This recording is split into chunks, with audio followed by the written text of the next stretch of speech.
Minister of Finance, Junior Minister, Honorable Musasi, is celebrating, Madam Speaker, that with 80 days remaining to close the financial year, we now have the money. And knowing how government systems work, in fact, Musasi should be the Ruzira. 80 days to close the financial year and he's celebrating. We now have the money. Then the second point, Madam Speaker. He should be in Luzira doing what? For what case? What crime has he committed? When you present a budget, Madam Speaker, you show the source of funding. It is on the basis of that Parliament approves the budget. The Honorable Musasi and his company, his group, brought a budget here and they presented the sources of funding. We have now run a full scale of the financial year, and at the end, he says he now has the money. That is a crime. But, Madam Speaker, the second point. What Honorable Musasi said, now the collections have been good. Even defaulters like you have been able to pay. So the collections are now high. Now the money is available. The interns are going to be paid. All those people that are demanding government are going to be paid. So, Musasi, can we give us our evidence of payment? Madam Speaker, if you allow me to raise my matter. Point of order. No. Madam Speaker, the second point, beyond that. I want to go and give blood. But I want assurance from government whether these ministers who stole Mabaati will not steal blood. I am available to go and give blood, even today. Honorable members, the way you're talking about Mabaati, it's like it's the first thing that has ever been stolen in Uganda. So many things have been stolen. And the people who stole are in court. So it shouldn't be an issue, it shouldn't be an excuse. If you want to give blood, give blood. Don't talk. You've kept boring us about Mabaati. Me, I'm bored of it. There are other important things that we should talk about. Huh? Now, we are talking about blood, you're talking about Mabaati. Huh?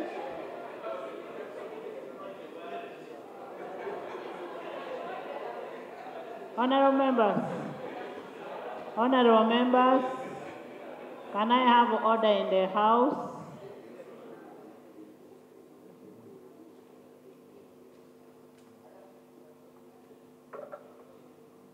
Honorable members, in the public gallery this afternoon,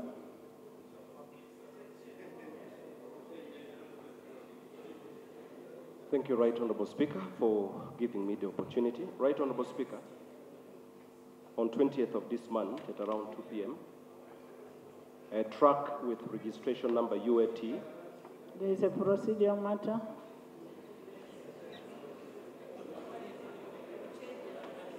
Honorable members, free sitting.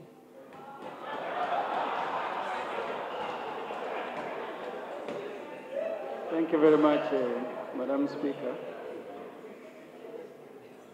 Madam Speaker, the sitting is in the rules. I don't want to protest against the Speaker.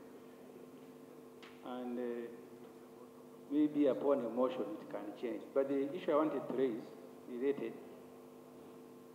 if a member has signed a memorandum of understanding with NRM, that member ceases being part of us. When I say us, except if you are blind, the rules say NRM sit on the right hand of the Speaker, and they're asking who? And the MPs with the rules. So the procedure issue I'm raising, Madam Speaker, if a member has signed a memorandum of understanding with NRM, voluntarily, wouldn't it be procedure for that MP to go and sit where his heart and body belong?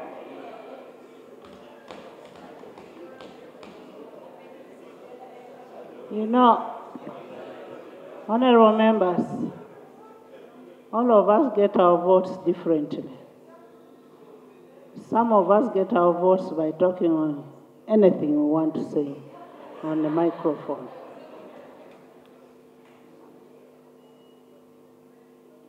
I said free sitting, and I maintain it. It is in the rules of procedure. There is nobody who is going to deprive anybody who is a member of parliament to sit in any part of any side of the house. And you will not be deprived from speaking from any side of the house. Honorable Mapendusi, the only one I can protect is this one.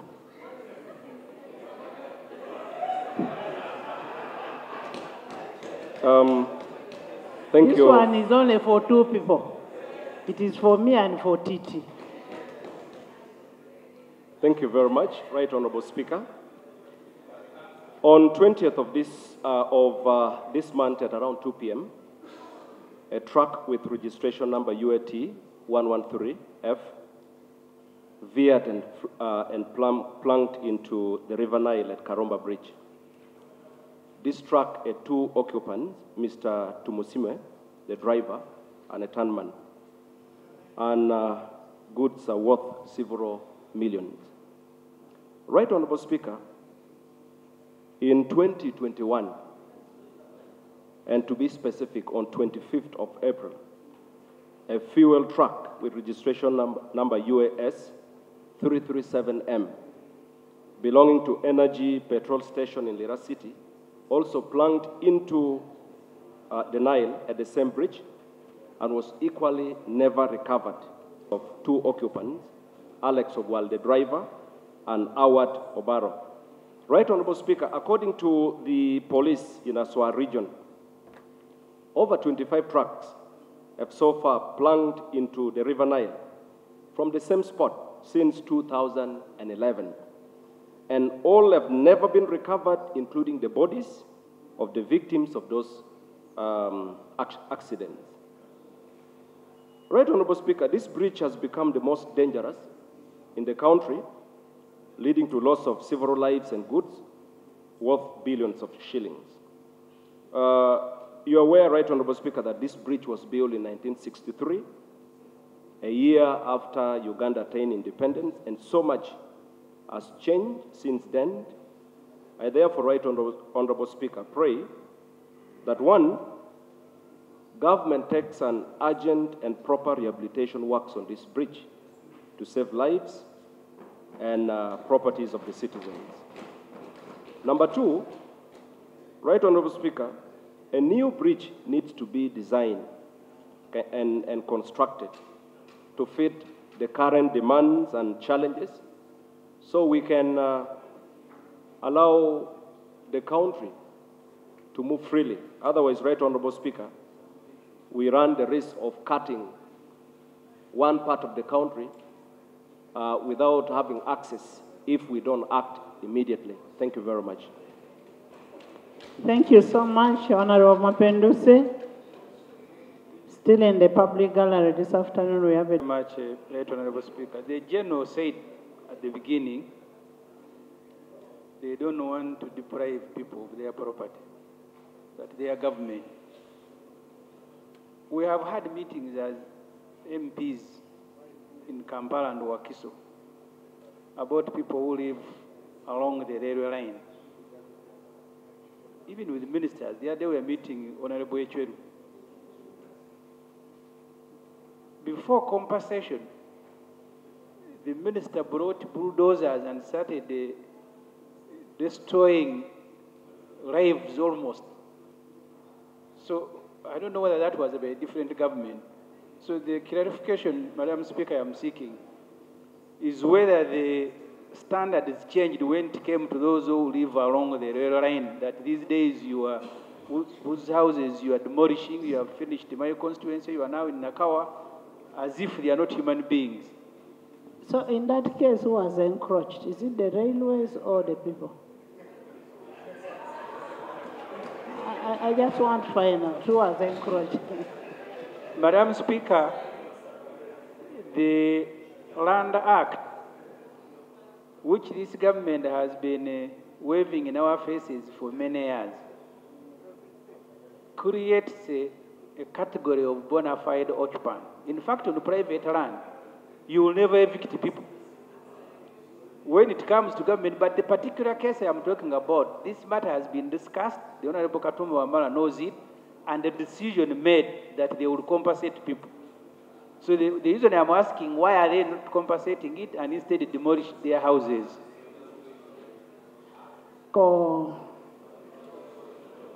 Encroaching on the right of the railway.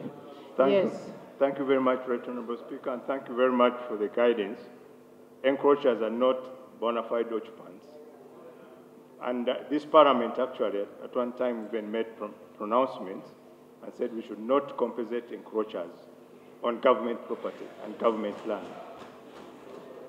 On the issue of the report, the requirement to bring a report, yes, I can bring the report of how much money we need to compensate on all the projects ongoing. It will be available. Thank you. General will reconcile it. On the issue of Karuma, Right Honourable Speaker, Karuma. There is an order.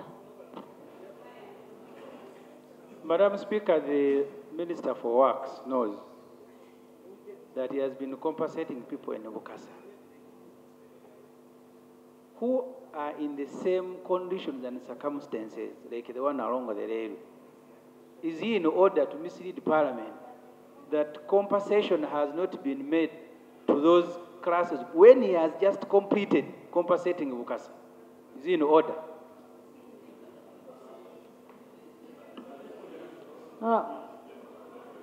Honorable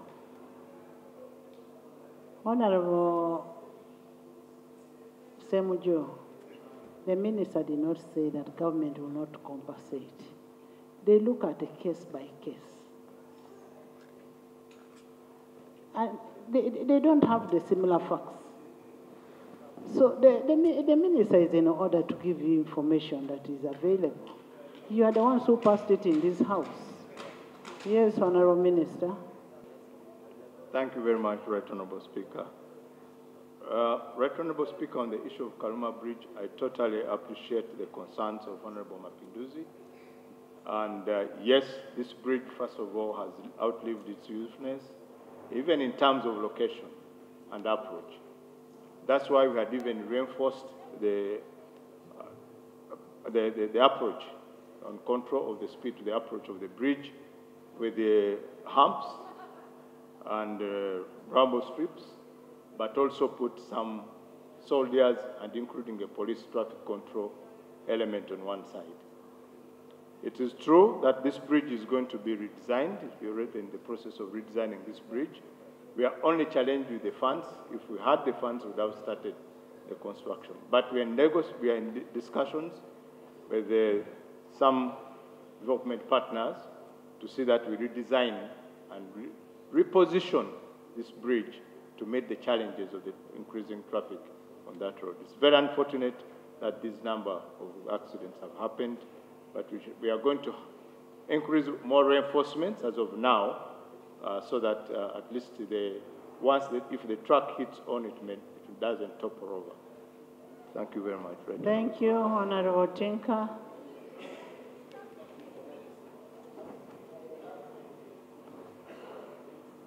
Item 3.2, statement by Minister on the attack on Lubiriha Secondary School in Impondwe, Kasese District. Honorable members,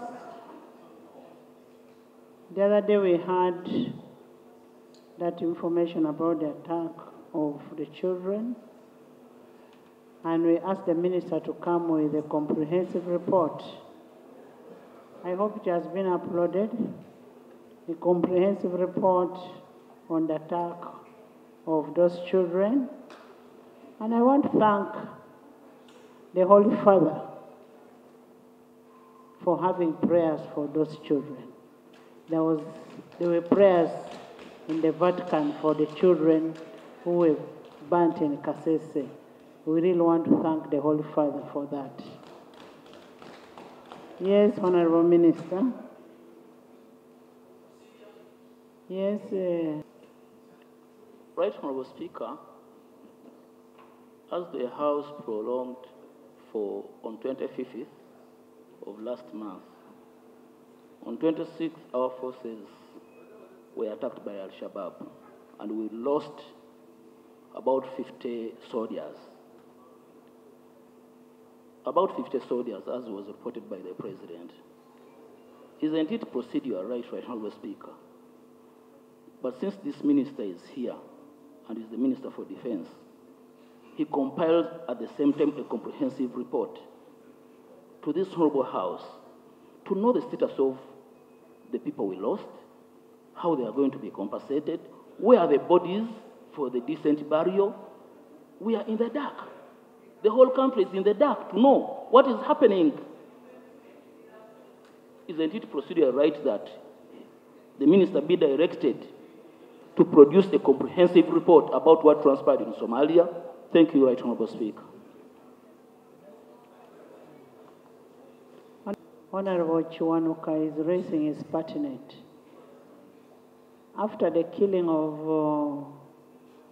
the soldiers in Somalia, we remained in the dark because the House was not sitting. We were only hearing from statements out there. So we will also require a statement on that. And who are the people who were killed, where the bodies brought, what is the way forward. And that still brings you back to the corruption that the President talked about, where people were selected, who is who.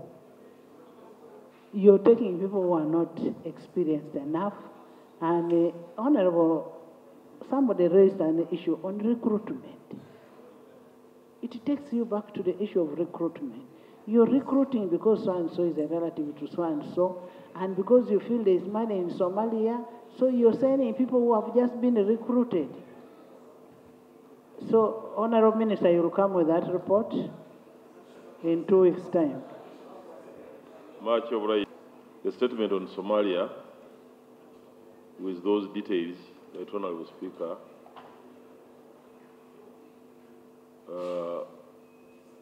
I would request to give me 3 weeks because there is also an ongoing investigation. The President detailed an inquiry which is going on. Allow me, I know by that time we would have got that report, Right Honorable Speaker. And most of these answers will be given as you rightly report it. Yes, procedure.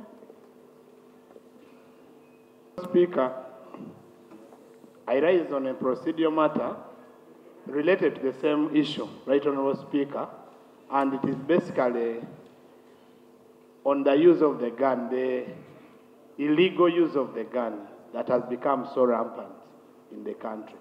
Right Honorable Speaker, as we are talking about the Kasese issue, and the minister today is here, Right Honorable Speaker,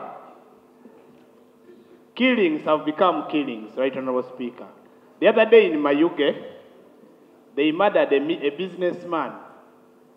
Just early morning, they came and shot the business person and they killed him. Every day, there is somebody who is being killed by a gun, an illegal gun that is being misused. And Right Honorable Speaker, when that incident was happening in the place is called Bukatue, the Prime Minister present here was around after the incident. Right Honorable Speaker, when the community overran the police, the small police post, and they started killing others. This one, they suspect they killed that one. And then killings take place. Therefore, the procedural matter I'm raising, Right Honorable Speaker, would it be procedural right for the minister to come here and tell us also about this misuse of the gun and the killings that are happening rampantly every day? What is the problem? What is not being done? that is right, Right Honorable Speaker, because it is being done continuously and And continuously. yesterday I talked about the money mobile operators. Exactly. They are really killing money mobile operators. And that is how these people earn their living. They go and rob them, they go and... So, Honorable Minister, as you come back, we need to get a statement on what is happening. People are dying. And you know, when you see what is happening when they just shoot somebody, today it is you, tomorrow it is somebody else. We lost that Hajj in Mayuge. Now you're making the locals to take the law in their hands. Because when they suspected it was another person, the locals also beat up that person to death. Do they still keep law and order? The police was there. They wanted to lynch the police also. So, Honorable Minister, we need a statement on that. Yes, Honorable Idi. Thank you, Right Honorable Speaker. In line of the same, what happened in Mayuge, it is really very embarrassing. Because Haji Hamza, a very prominent businessman, was gunned, and he's a neighbor of the police post, just 50 meters away. On the right-hand side of his home is the Marine Police. On the left-hand side of his home is the police post, just 50 meters away. But someone coming, so many bullets fired onto the same, but no response. So, Right Honorable Speaker, as we talk about Kasese issues, there are even more issues within our homes, within our villages, within our communities that go undetected. Something wrong is actually not being fixed. The Minister of Defense and Internal Affairs should really come up with a very comprehensive report. Otherwise, we are not secured, our people are not secured, and yet the obligation of government is to keep people with their properties in the hands of police, which is the cardinal role. So, Right Honorable Speaker, I beg that the Minister of Defense and Internal Affairs should really come up with a report for us to come here and debate and find out exactly, is the question about money? Is it corruption? Is it welfare? Is it deployment? Honorable members, we are going to get that report. But I think what we need to do, Minister, different ministries, Internal Affairs, Defense, Security, all those ones. Maybe we need to have a stakeholders meeting. You need to meet these juniors. Talk to them, find out what is the problem. You will find some of them have mental health. And they are just there. Some of them have frustration. It could be welfare issues. It is good for you to create time and talk to these people and understand what these people are going through. It is not until you get to understand what they are going through that you'll get to know what the problem is. I wish you could create that time. I remember when General Katumba used to be the IGP or something. You'd get him talking to those juniors and getting their views. It is also good for you to get the views of those people. Generally, you people need to talk to these people. Right Honorable, to that, and of recent we have intensified this program, severely program. And since you do that, report to Parliament what problems you found with these people, so that we plan together. We are going to do that, Right Honorable. And on the second question, that one we are going to organize it with the Minister of Internal Affairs, and together we'll present a security report. to the Parliament. Kasese is here. Honorable members, listen to the Kasese report. They are now out to present, and which I'm going to present now. Parliament has found it right that we have a report on Somalia, but also another report on the rampant guns and misuse of guns. State of security in the country and the rampant usage of guns. Much obliged, we are going to do exactly that. Honorable, accepted. Honorable Charity, you're welcome.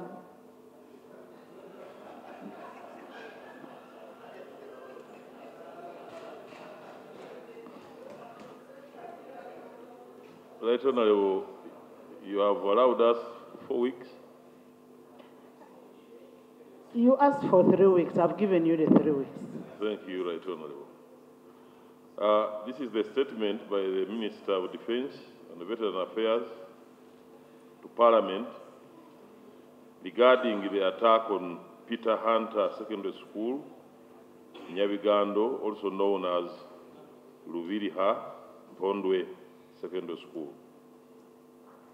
But Honorable Speaker and Honorable Members of Parliament, at the sitting of the Third Parliament of Uganda held on Tuesday, 20th June 2023, Parliament directed the Minister of Defense and the Veteran Affairs to issue a statement that was yesterday, 21st, but because of the circumstances that entailed here, I'm presenting it on 22nd June 2023 about these Kasese killings by ADF. And I wish to thank you, Right Honorable Speaker and Honorable Members, for according government and my ministry this opportunity to make this statement. Allow me, Right Honorable, to bring to date all the members about what has been happening all through, briefly, so that we are together, we share the same knowledge about these terrorist attacks. On 13th November 1996, ADF, that time, which was 1,200 strong, all armed by President Mobutu of DRC and Bashir of Sudan, attacked Mpondwe and occupied it for 4 days. The plan of Bashir that time was, as was already supporting LRA in northern Uganda, to be able to flank us from behind by capturing Kasese airstrip for their group's supply of arms and weapons to collapse the NRM government. We mobilized, and in 4 days we killed 400 of them.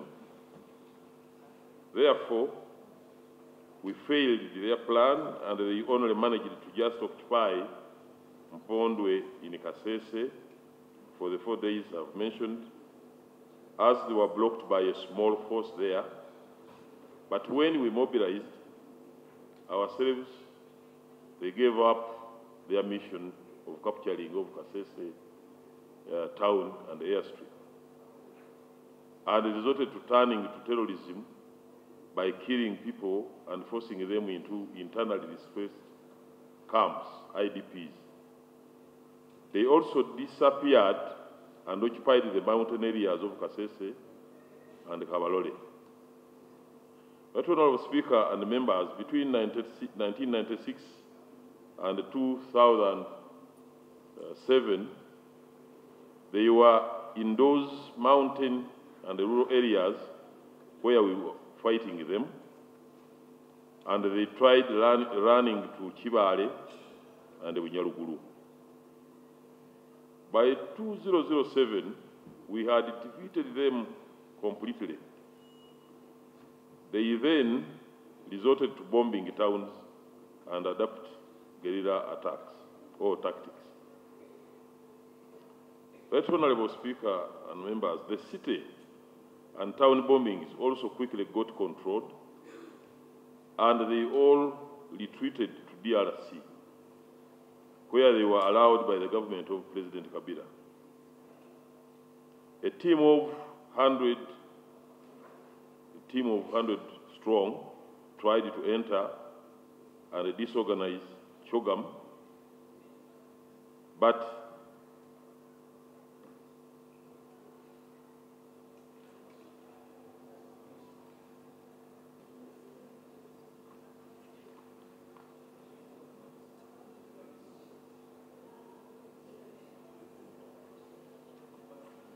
yeah, sorry for that, but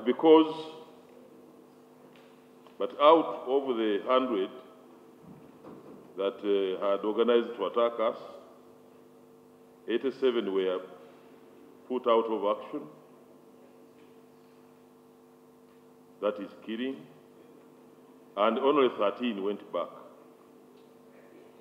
They had come as civilians and put together all assembled bombs locally. By then, there's a procedure matter.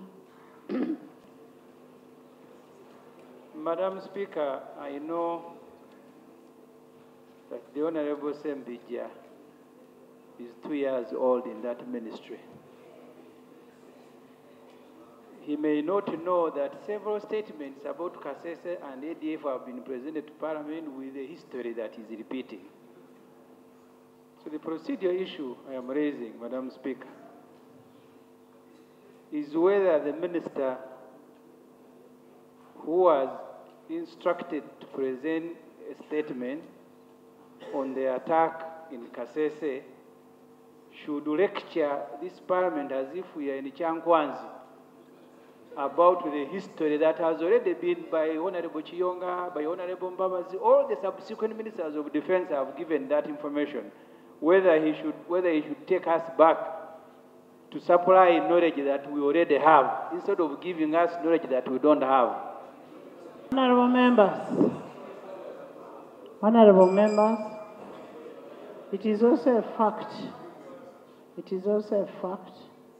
that 85% of the members of this House have just been here for 2 years, who do not have that prior information that you had, since for you, you've lived and grown up in this House. So for the benefit of the people who have been here for 2 years, please go on. Be fast this time. But I wanted to inform the members of Parliament that at that time, that group which wanted to disorganize Chokam had come as civilians, and they combined when they reached here, and they were assembling bombs locally within and around Kampala. By then, they had also split up and attempted.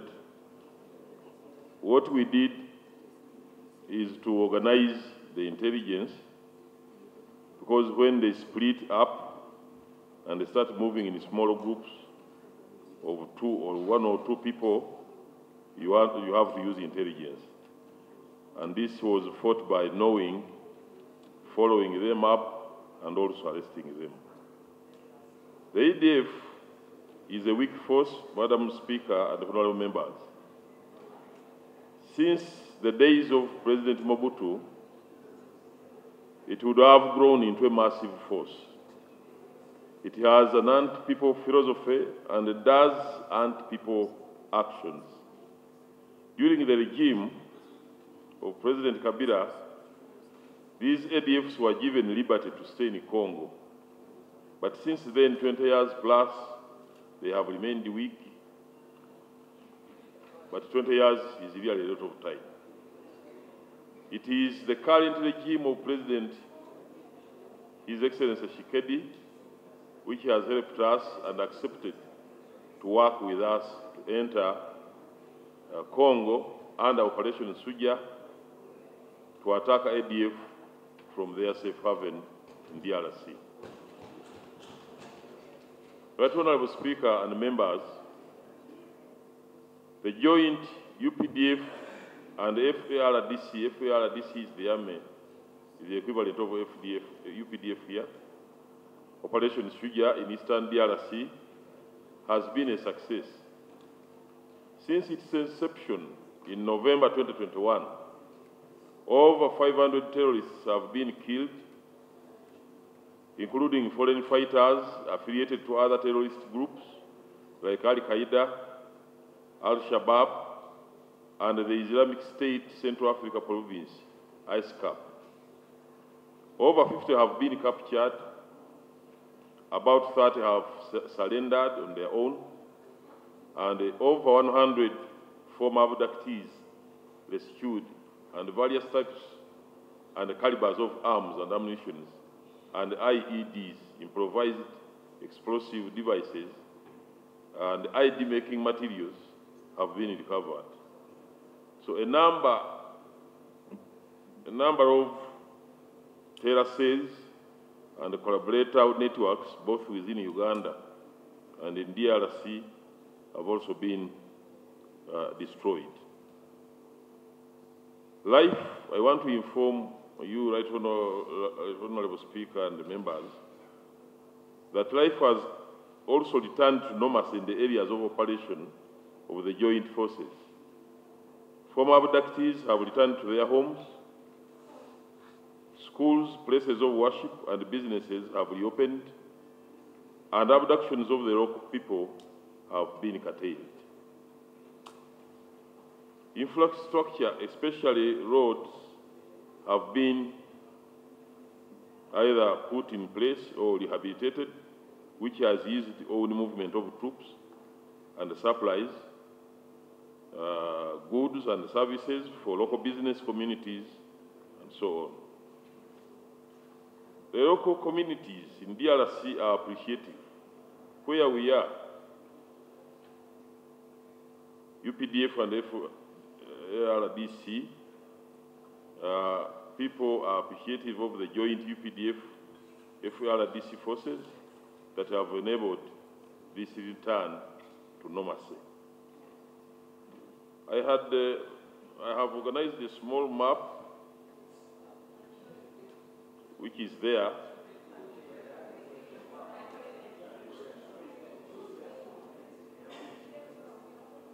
But you can see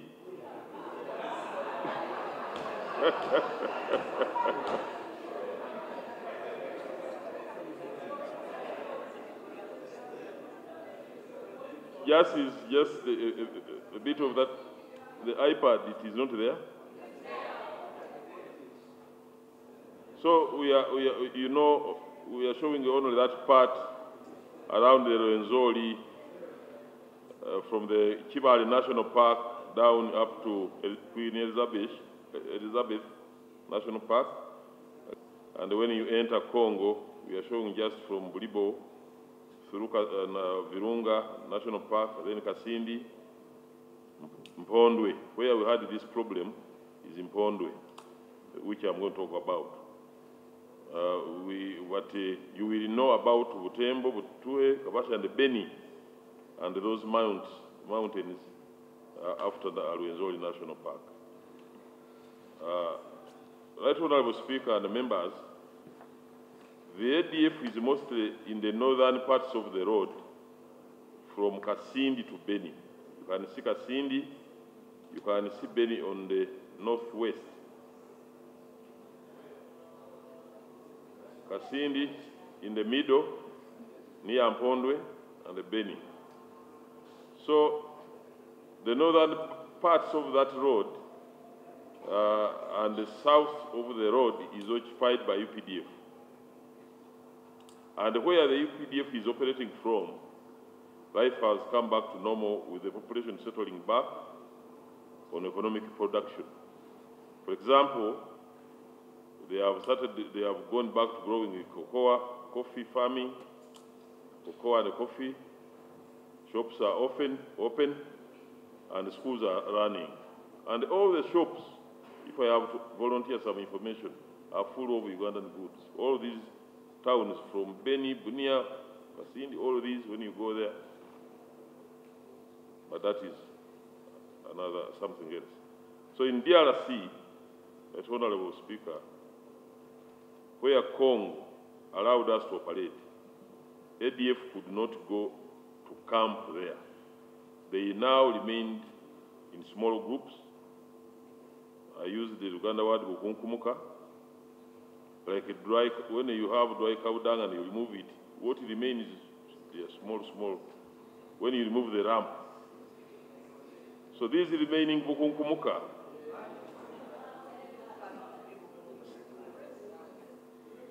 remnants, small scattered remnants that cannot attack barracks and the police stations. But why do they attack civilians and the schools and killing innocent innocent people? We are very sure that they do this to give themselves publicity, to make the world know that they are still there, but also detract us, UPDF, back from attacking them in Congo in their main camps. So we have denied them space locally, but we also need to finish them from where they are in their perennial hideouts in Congo. And this country should not remain in this panic forever. What the ADF is doing is not a sign of strength, but of weakness. Otherwise, why don't they attack military and police barracks or ambush army vehicles? As you know, Right Honorable, when you burn a log, even the ash, which we call a vu in Uganda, can go into your eyes and cause pain. The bukunkumuka should be wiped out, or a vu should be well swept, because all these can cause damage. They tried this in Ntoroko, December 13th, 2022, and they were planning to do exactly what they did to this school recently. They were 51, but when they attacked, out of the 51, 26 were put out of action. Yes, we counted them. When you are fighting, you are not blind. We counted them. 26 were put out of action, and the bodies remained there. And the 25 were captured, and we have them in prison. When we capture them, we don't kill them. We put them in prison. This was a bigger and well-armed group that Rubiriha than that one of Rubiriha, the recent Kasese group, which was less than 10 terrorists. We are carrying out investigations, Right Honorable Speaker and the members, to establish and get answers to some pertinent questions, which everyone, including the honorable members, is asking. One, why didn't people, both security and civilians, see them? Two, why were there no identification or suspicion of new or strange faces? All of these will be answered by the investigations or the investigations that are going on. So the findings will avail these answers. We have already removed the logs, but we now need to remove the earth. Now this instant case, on 16th June 2023, around 23 hours, that is about 11 p.m., suspected ADF rebels numbering between 5 to 10 attacked Peter Hunter Secondary School in Nyabigando. That same school is also known as Lubiriha Mpondwe Secondary School in Kasese district. Following the attack, Right Honorable, 37 students, one security guard who challenged them, and 4 other civilians were killed. But as I talk now, since yesterday we lost, that one made it 41, but we have also lost another person who was being under medical care. The first information to the nearby UPDF deployment was received at 23:30, that is after 30 minutes, from civilians to the effect that students were on strike. The people around thought students were on strike and they were burning the school on fire.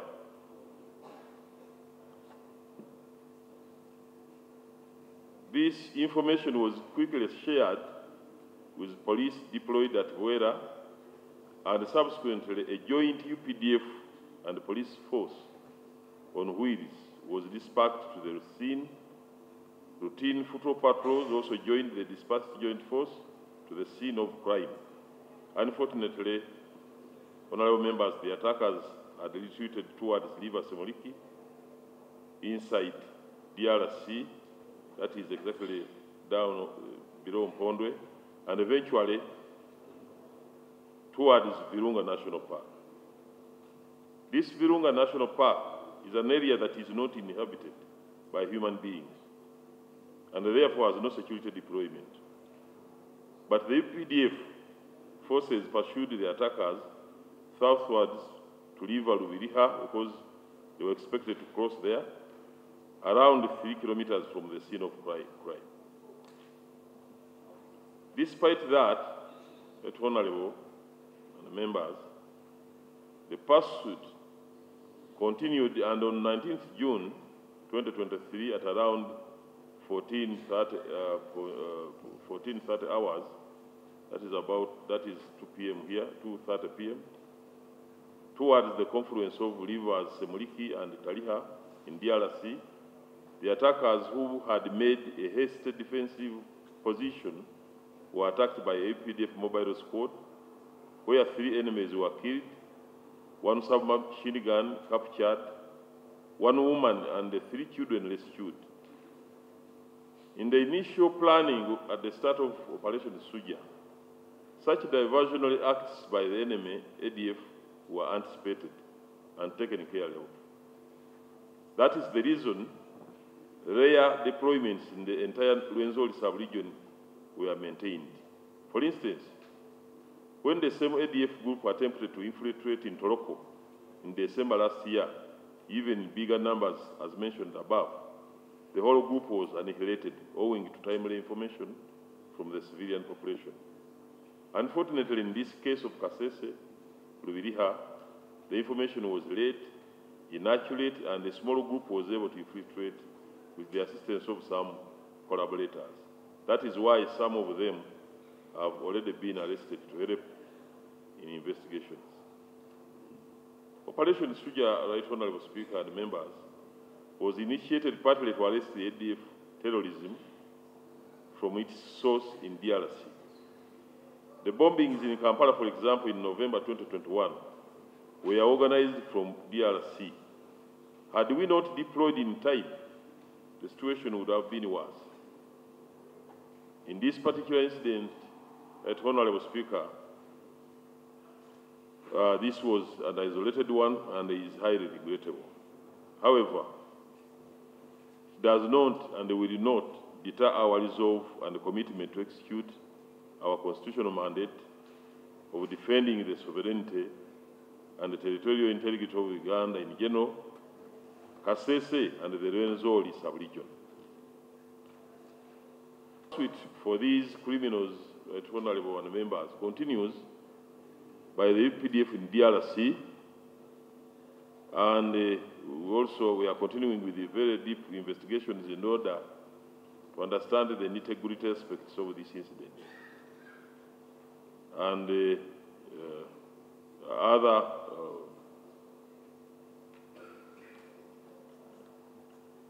and our forces and other security forces we are going on with the process of investigating these occurrences. Any elements found to have been an accomplice will be arrested and prosecuted as per laws of the country.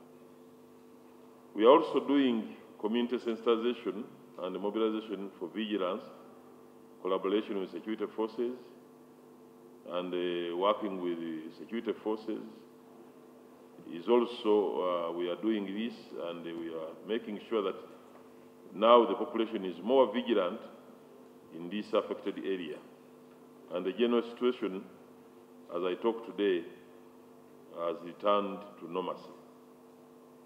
We appeal for calmness, vigilance, and cooperation from all citizens of goodwill in the Rwenzori sub-region and the country at large, and as we continue to deliver on our constitutional mandate of preserving peace and security for person and property within this country and all round our territorial boundaries. Right, Honorable Speaker and honorable members, the country will be kept informed on any other developments regarding this incident and the situation in general. I thank you, Honorable Speaker. I thank you, honorable members, for God and my country. Thank you so much, Honorable Minister. Honorable members, you've had a statement on what happened in Kasese. It was a very unfortunate incident. And of course, at the end of the day, you can't put a blame on anybody. It happened, and our security forces need to become more vigilant. Yes.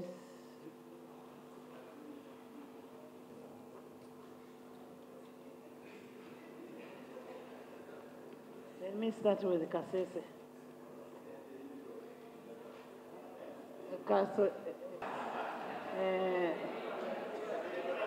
Let's not take a lot of time because we are about to go.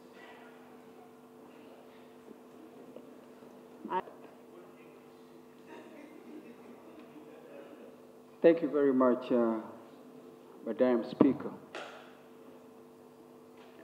To begin with, I want to thank you, Madam Speaker, because immediately I received the news, the tragic news, I contacted you. And I also contacted everybody in the security system, including the President. Madam Speaker, I want to thank you that not only you received my call, but you even opened your home for us to have a meeting and a way forward. And I'm meant to understand that we almost lost you because your pressure went up when you saw innocent citizens, school kids, or future engineers, or doctors, or priests, our judges, martyred and brutally terminated their lives in cold blood. We really want to appreciate you and the support that you gave us and all of the colleagues in the House that sent us their support and strength. Thank you very much. Appreciate it. Now, Madam Speaker, I really want to thank the Minister for a comprehensive report. Speaker has just guided that we can't blame nobody. Yes, but I think it's critical and it's very important for us to say never again. Never again. Mr. Minister, you indicated in your report that 51 attackers in Taroko, 26 put out of action, that's murdered, and 25 taken captive by our forces. I wish the same really happened. The way forward, Madam Speaker, number one, specific prayer. We have about 5 people still in hospitals. My own estimation, Madam Speaker, is that where a hospital cannot manage their condition, and it's no wonder that yesterday we lost another life that was being managed in ICU at Ware Hospital. My prayer right now, because this can't wait, that government evacuates the 5 and they're taken to better equipped hospitals, specifically in Barrera Hospital, which is not really very far from Kasese, so that we don't, yes, we can't afford to lose another life. Madam Speaker, it pains me because the woman that died yesterday had lost her husband. So what are we going to tell these orphan kids? That the only hope that they had was maybe the mother surviving to look after them. But I think we've gone through enough as a community. I'm asking this very government, Ministry of Health or Ministers for Health, Madam Speaker, through your directive, these citizens still fighting for their lives in Barrera Hospital should immediately be evacuated, transferred to Barrera Hospital for further and better management. Number 2, Madam Speaker, my prayer, and that is a way, as I conclude, a way forward. The President responded to our request as leaders from Kasese. Yes, $5 million was served to each bereaved family, and we're really thankful to the President and the CDF. But, Madam Speaker, we're asking for presence and deployment. The entire Kasese is insecure. The lake communities, the mountainous communities, and urban and village communities.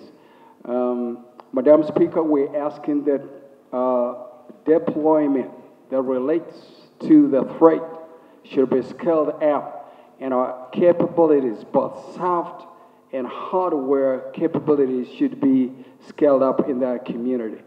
And, Madam Speaker, very lastly, I'm asking that instead of our sons and daughters going back to their homes, because that is what the parents ask for, that this Parliament directs the Minister for Defense, Internal Affairs, and Security to ensure that the students, specifically the schools, boarding schools, should be beefed up with security both day and night, so that we don't have students going back to their homes, but they should be, guarded securely in their homes. Madam Speaker, I really want to thank the entire government, the entire security, and yourself, Madam Speaker, for a collective thought and a collective action.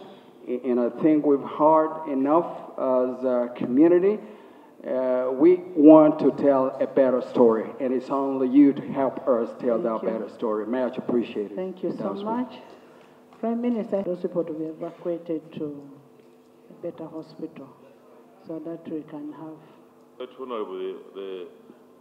The one who died, her condition would not be, could not be airlifted, but the others were airlifted. Not even to Mbalala, but to Kampala. So they are here? They are here. Honorable Atkins, I'll assign new people to go and check on those patients tomorrow. Minister, you'll tell us for security reasons, we don't have to say it out. Yes, the Minister of Health was on the ground, Madam Speaker, and assessed the patients who were admitted in Bugera Hospital, and some of them, like the Minister said, were evacuated to Kampala, and a specific patient who died. After assessment, the patient was in a critical condition. The doctors didn't advise that he should be evacuated because he would have died immediately. That's why they treated the patient there, and unfortunately, the patient passed on. So I just want to confirm what the Minister is giving. What the Minister of Defense has just given us. No, he's making a confirmation as a doctor. He's not a journalist. He's a doctor. It's not too much for us.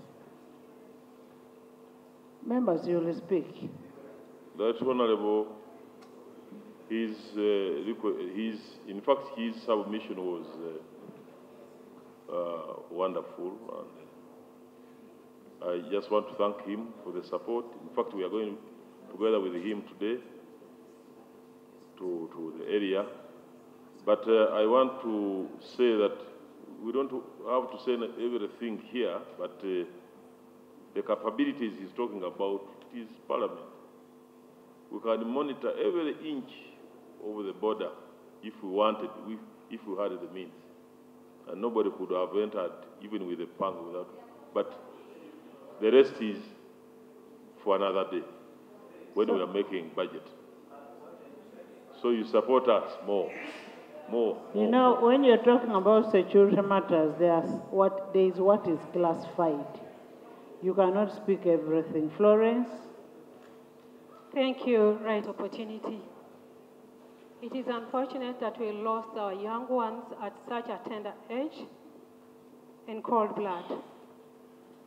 Right Honorable Speaker, Kasese being on a border, it is very, very impossible for one to cross from DRC with a small smuggled item without being detected, followed, and arrested. Rebels crossed from Congo to Uganda and killed our young ones without being detected. The minister has just told us that these people attacked the school at 11:30. He has not told us what time his security forces reached at the school. He is aware, and everyone is aware, that the rebels came, took their time to kill these students who are making noise and shouting that we are being killed. People are killing us. One student called Kato managed to escape and ran away and ran to a police station which is 800 meters away from the school. Reported that unidentified people have come to our school and they have started killing students. I have escaped. I managed to escape and I'm coming to report this. The police did not respond. Right Honorable Speaker, according to the students who survived, they told us that the killers spent about 1 hour killing them. They even spent some time to monitor if they had all died and torched them. They burnt the dead bodies to ensure that they are all dead. They did not stop there. They moved to a nearest trading center and looted. Switch on. Thank you, Right Honorable Speaker. They broke into the shops, looted, and went away with their stuff without being intercepted. Honestly, where were the security forces? And remember, when they reached at the school, they first shot dead the askari. They had the bullets, I want to believe. This bomb that they used to burn the bodies, there's some 17 were burned to, I don't know. You cannot recognize them. They had the sound of the bomb. The security did not do what? Respond. When we ask these questions, they are like, this one is against us. It is a shame. Very shameful. If you can respond on issues of smuggled items, why can't you respond when it comes to issues of human life? Is it that the money is more important than the lives of the people? We have people who collect information on your behalf. Thank you, Right Honorable. We have the whistles, we have the pistols, we have the whistles from what? We have the gisos. Where were they? Where were the disos? They are supposed to collect information on your behalf. And you are arresting the Bataka, you are arresting the civilians. These people have not been arrested. Why are you hiding them? The UPDF, I am surprised, Minister, I respect you so much, but the report you have just presented has made me feel like, what is this? We don't need to cover these issues. If you really love your country, you need to talk the truth so that your juniors can learn that they have been sleeping on duty. If you tell lies to the country, what will the juniors think? They'll think you're praising what they were doing. You have just said that you cannot allow an enemy to cross the border. How did the enemy cross? Remember 2 weeks ago, Kasindi village, which is next to Uganda border, had been attacked by the rebels. People were killed and others were abducted. It should have been a warning that the border is not safe. When we talked about it, you said, no, Uganda, you people in Kasese, there's no need for panic. We are going to boost the security at the border. 2 weeks down the road, we are attacked. So where was the deployment? Anyway, thank you for the support you gave. In burials, yes, the 5 million helped, but how about those ones whose children were abducted? People are flooding their homes, they are feeding them. Instead, the parents are dishing a lot of money.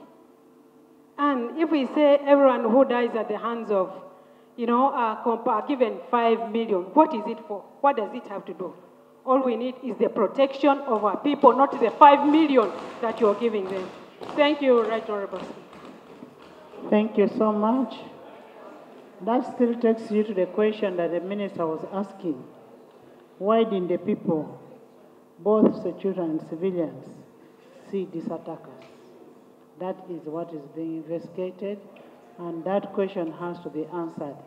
Why did they see the attackers? And there's also another question.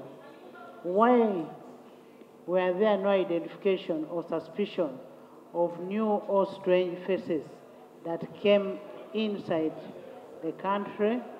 And that is what the minister is saying is being investigated. Yes, Ferigo. Madam Speaker, as leaders from Kasese, we are grateful for the sympathies, for the condolences to our people. Members, listen to Honorable Ferigo. Immediately after the attack, the President released the State Minister of Education, Maingo, came, and the CDF came, Muingo. Honorable Muingo. Honorable Muingo, the CDF Commander Land Forces came to mourn with us. Honorable Speaker, we received 5 million for every family that had lost a child, a student, and we are really grateful as leaders. Honorable Charity, I think you're on high demand this side. These people are calling you. Honorable Speaker, I want to agree. Right Honorable Speaker,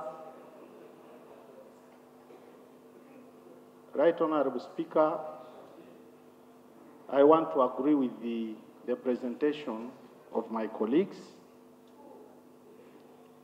the MP Bukonjo West and the woman MP. It is true for us who were on the scene, realized that there was thin deployment. There was thin deployment. Why? Because the Major General, who is commanding our forces in Congo, informed us that they heard about the attack when they are in Congo. They attempted to come from Congo to come and rescue our people, but the Congo border could not allow them quickly to cross to Uganda side to rescue our people. The Major General confessed that, meaning we were relying on the forces that had already crossed to Congo to come and rescue a situation which is in Uganda.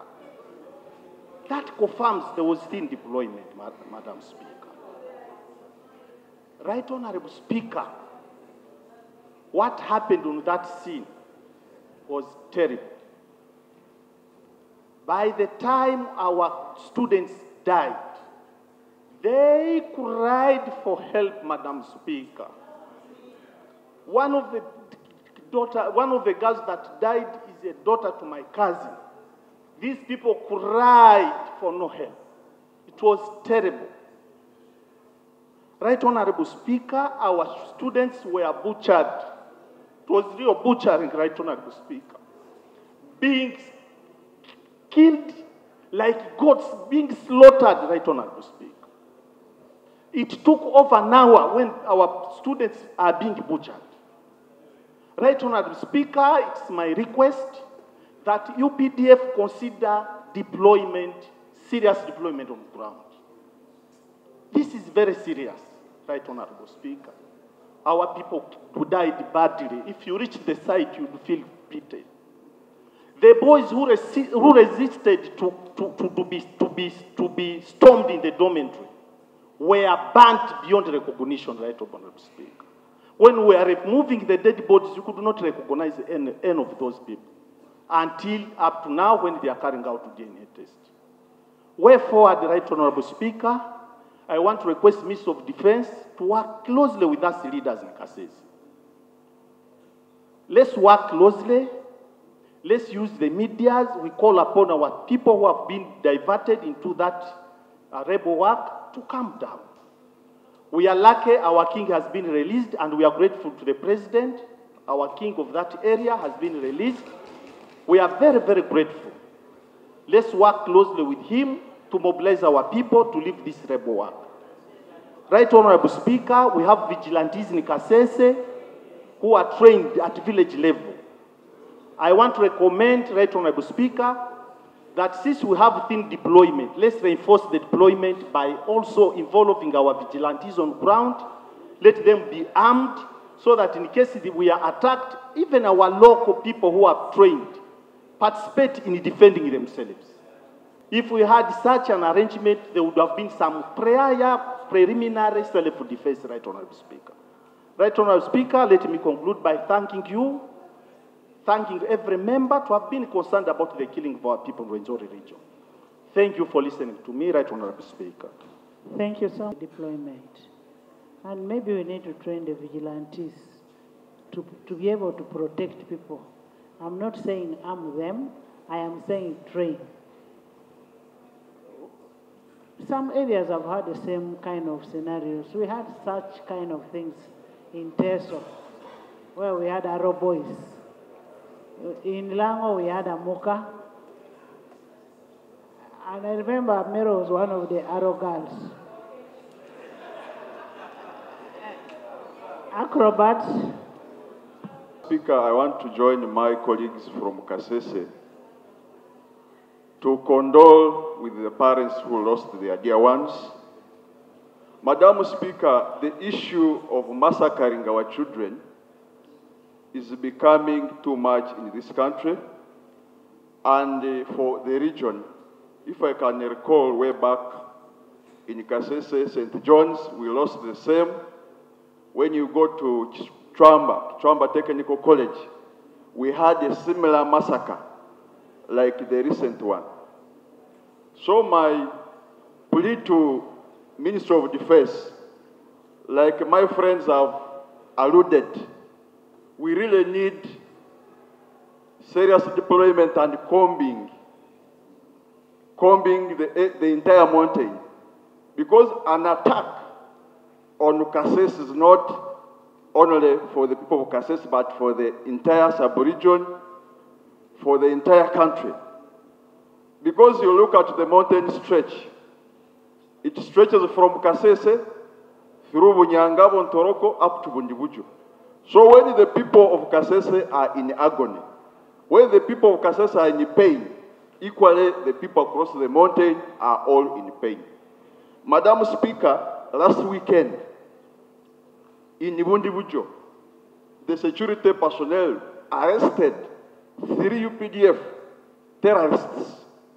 So the combing, ADF, I beg your pardon. 3 ADF terrorists were captured, and it is on record. So my prayer, I want to appeal that the combing should not only be done in Kasese, but also across the whole mountain, because you are aware that that mountain is hard to reach. And also the roads in that area are impassable. Like the minister alluded, that security roads in the Congo have been worked upon. It is also my prayer that now that if we can work on the roads in the Congo, Why not our roads on the mountain slopes? I beg to pray. Thank you. I want to thank you, Right Honorable Speaker and colleagues. I want to say that the right word should be laxity in the forces that were within the country. While the rebels were advancing to the school, they met a border rider and tried to shoot him. They shot at him 2 bullets. He left the border and ran to police and reported that I have met attackers.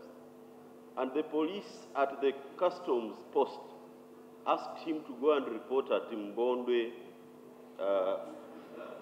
police post. A civilian who has managed to reach the police post is asked to go to another police post. Right Honorable Speaker,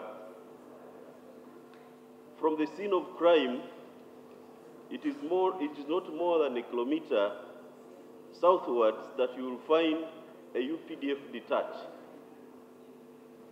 And they did not come to rescue the children that were killed after the burning, after the bullets, after the heavy crying. With due respect, from the minister's report, he indicates that the attack was at 11 and the response was at 11:30. I would like to request that you revisit the source of information because it's not true. Right Honorable Speaker. What is true? No. What I'm saying, what is true is that there was no response until after an hour, until after beyond an hour, because the attack took more than an hour before these people left. Right Honorable Speaker, I also want to report that our people, our community is left in suspense. We expected that government should have directed on what should be done, for example, in schools. Parents are reaching out to their children and withdrawing them from school without a government direction that we are going to protect the other children in other schools in this form. It has been left to whom it may concern. I hope that an action is done in protecting our people. 2 days ago, a community member from Kajwenge is another sub-county in Bukonzo East, not Bukonzo West where the attack happened. A community member reported that I have seen 5 people walking downstream in a river. 2 of them are armed and the other 3 are having bags on their backs. Went and reported to UPDF, and up to today, their whereabouts is not clear. This still makes the community live in a state of fear. People are no longer sleeping in their homes. And I think it is important that at this point, we take this as a serious attack, because Right Honorable Speaker and colleagues, I was surprised to see a government representative mention that what happened was not anything related to ADF, but rather a conflict of ownership of the school. This was very unfortunate. I am happy that the minister has clearly communicated that it was an attack by the rebels. But that was a misleading statement from a government. Actually, it was another DC who made that statement. I want to report what I heard from church, because it was the other DC mentioning it from church. Right Honorable Speaker, we have those that survived. They have been affected with trauma. Actually, I know the 2 of them who have been always on the watch because at some point, I think out of hallucinations, they keep on running away and they are left unattended to. I want to really thank the government that brought in a gesture of the feelings, a gesture of responsibility, a gesture of condoling, and gave the 5 million, gave the 2 to those that were hospitalized. However, those that survived were given 150,000 shillings. And to me, 150,000 shillings to somebody who has survived, I think this one needs more support. And you know, for it to be on record that government has sent 150,000 shillings, I believe it is not yet late. Let government commit to rehabilitate these survivors so that their future is not written on the bad side of life. As I wind up, Right Honorable Speaker and colleagues, we need to intensify our efforts in regularizing the schools that are being established in our communities. First of all, from the statement of the minister, he indicated that he is reporting about Peter's Secondary School, which is also known as Ruviriha Secondary School. And I think this is not really true, because at registration of an institution, it should be able to give a clear name so that we know which school we are talking about. And from the ground, when you asked, they gave you 3 different names of the school. And I wish you would interest yourself in seeing who is the director of this school. Madam Speaker. Honorable, you're now bringing in the wrangles. Now you're talk about what you had started. Now you are accepting that there are wrangles in the school. Leave alone the registration of the name of the school. Let's now talk, what is the way forward? Honorable Minister, what are you promising this country? Right, Honorable Speaker, I want to finalize this point because it has some very important aspect which I want to bring out. Can we look at what is the way forward to protect the people of Kasese? Honorable Minister.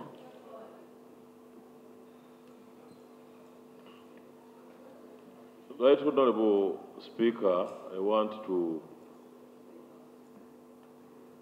first of all thank the honorable members who have spoken here, especially those from Kasese and Bundibujo. But and I want to say that UPDF, which I oversee, is really committed. And if we see how these people are suffering, the UPDF, your people, they're also suffering, to make sure that there is peace. But that one aside, I just want to assure the members here that we are doing, the President has, even before I came, the President has already given us orders to beef up, to add the numbers, and add the technologies to the border before I came here. So I want to assure the members that... Honorable Minister, why didn't the security respond when the first report was made? Exactly, that was my second point. Right Honorable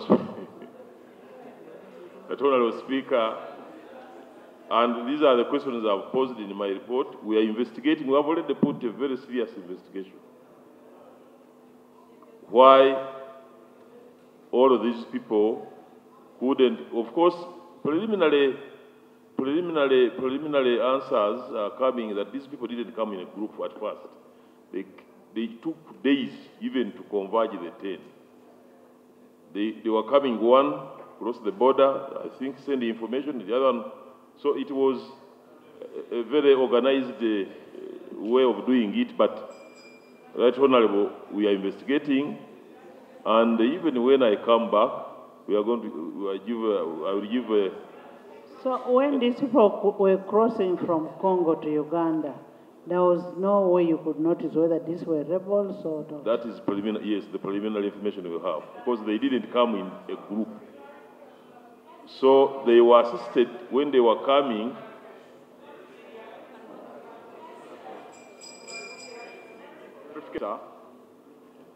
Honorable Minister, in your statement, you have vividly and clearly put it that ADF is a very weak force. And I would be persuaded to agree with you if you would clarify on this. With all the intelligence gathering, following even the United States government level 3 issuing of travel advisories, warning even their citizens not to travel to Uganda because there was a looming tourist attack, terrorist attack. Don't you think this week ADF force has beaten UPDF intelligence hands down? 2, the second question, this attack plus coupled with the previous spate of insecurity in the Ssemujju region, Madam Speaker, has had a very serious toll on the sector of tourism and trade. And in fact, as we talk, this is one of the sectors, and if it is a weak force, that's my question. $1 million question. Supposing ADF, which you have despised as a weak force, has a military strategic plan to hit Uganda hard via the economy side, haven't they succeeded, weak though they are, that the economy which is already grappling with the other shocks, now the sector which was a potential that would attract and help to boost the economy is now hardest hit because of the weak force called ADF? Let me conclude, Madam Speaker, with this. Where are UPDF and the government of Uganda's priorities? We have UPDF, this force could be overstretched, Madam Speaker. We have deployed in 5 countries, and the motive is to pacify those countries, and it seems we have succeeded. Although recently, we have lost our sons and daughters in Somalia. Back home, we are losing the defenseless students. This is not the first time. And it doesn't seem to be, from the signs of the times, to be the last time. So would we say that the priority of UPDF and this regime of NRM is to protect neighbors, and they are not bothered about the protection, the lives, the security, and property of Ugandans? Honorable members, let's not speak politics here. It is about our children. It is about our children. Yes, the UPDF has been taken out. What we are mindful is you must deploy to protect our children, to protect the Ugandans. Irrespective of whether it is NRM or whichever party, what is important is we want a deployment. You lose out on your point when you bring in politics. Because those children that you're talking of, maybe could be for NRM, could be for a NOB, could be for a UPC. So for us, we are looking at how best can we protect our children, Ugandans, property in Uganda. We want a deployment in the area. The ADF is not as weak as you have said. If they were weak, we would not be having 43 bodies lying, helpless bodies. If they were weak, we would not be having business failing in that area. So what we need to do now is to have a plan. Honorable members, let's look for a plan. What is the way forward? Yes, a procedure matter. I am moving under Rule 52, and I want to thank you. Thank you because until your intervention, this matter had been casually handled. The Minister of Defense is here to present a statement because of your guidance. At the beginning... So who else did you want to guide them to give a statement? That's why I'm thanking you. At the beginning, this government had sent a junior minister of education to be the one to address these complex matters. And that is reflective of their response when they received the reports as members from Kasese have described. Rule 52, Madam Speaker, that under which the minister has moved this statement, should be utilized to provide Parliament with information, and then you can seek for help. Not propaganda.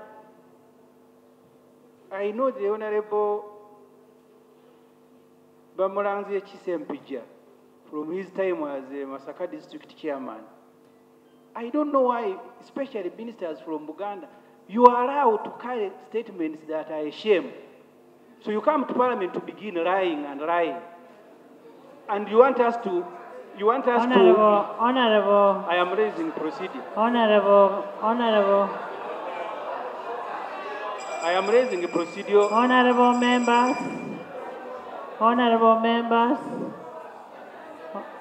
members.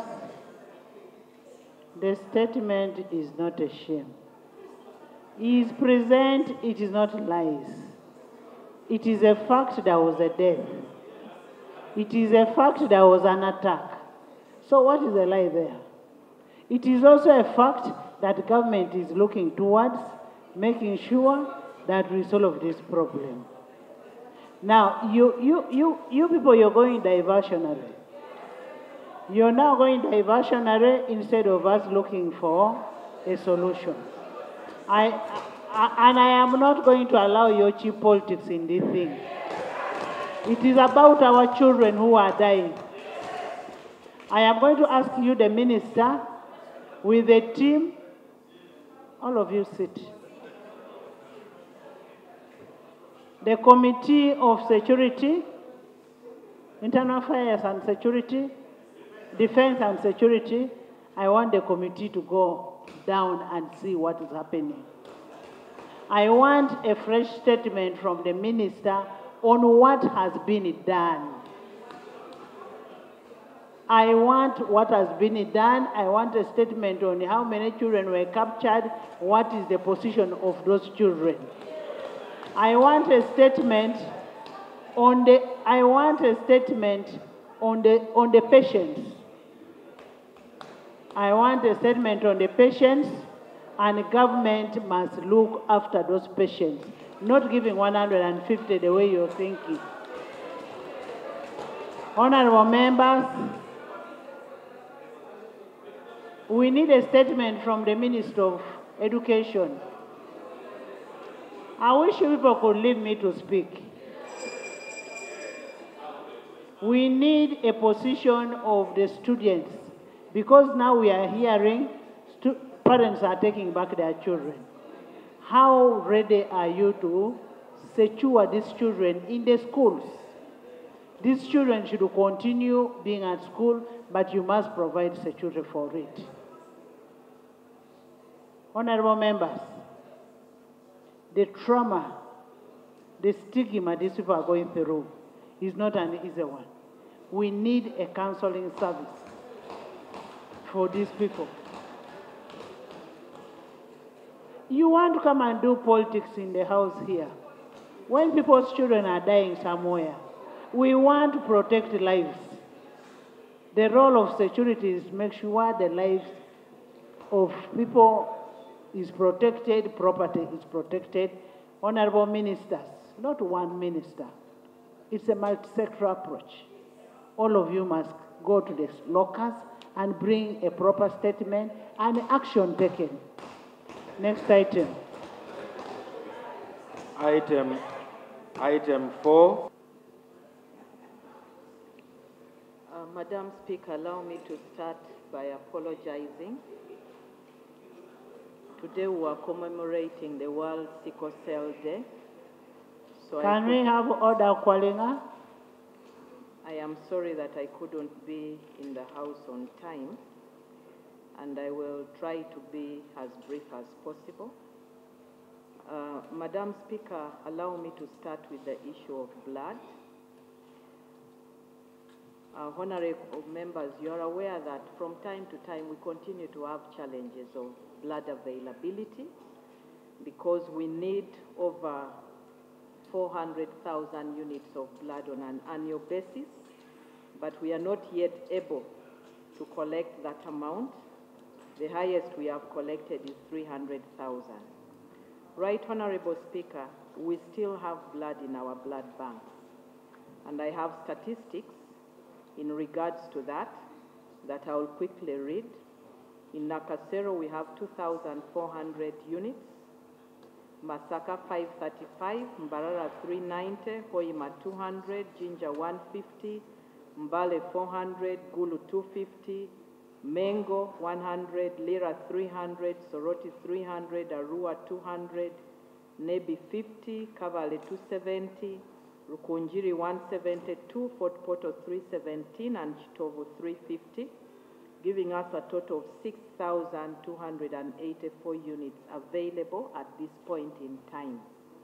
However, we must take note that there are areas which may go under stress very soon, and Nakasero Blood Bank will be able to redistribute the 2,400 it has, and currently they are collecting blood as well.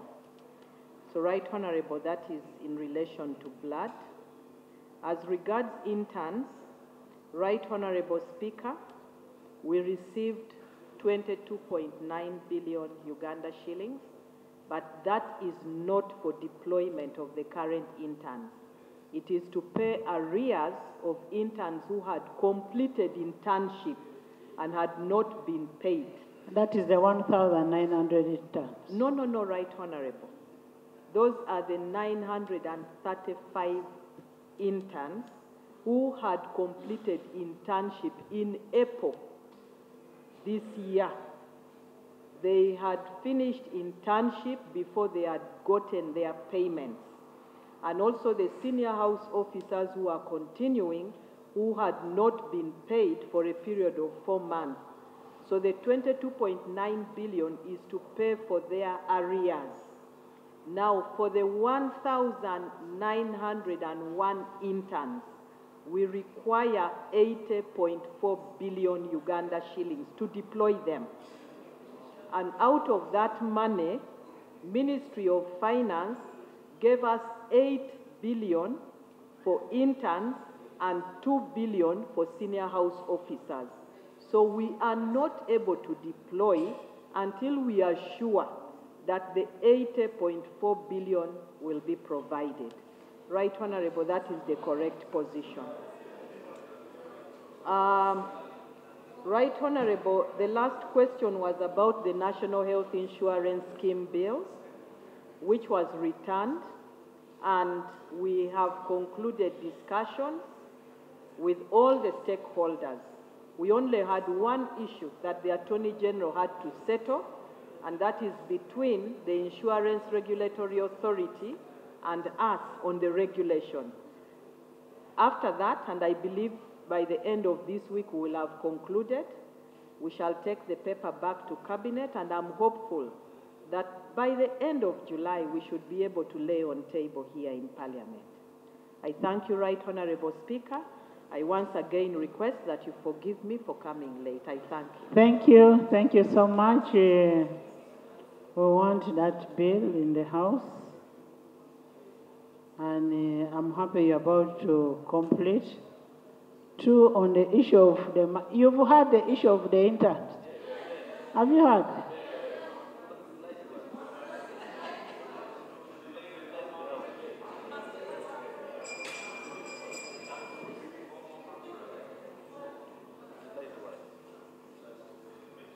On the issue of interns, let's first get Prime Minister's time. I am happy you have the information, and that's what I want you to ask the Prime Minister.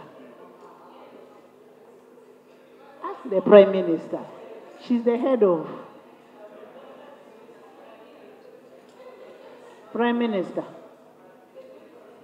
Let the Prime Minister answer her part, and then you ask her about that.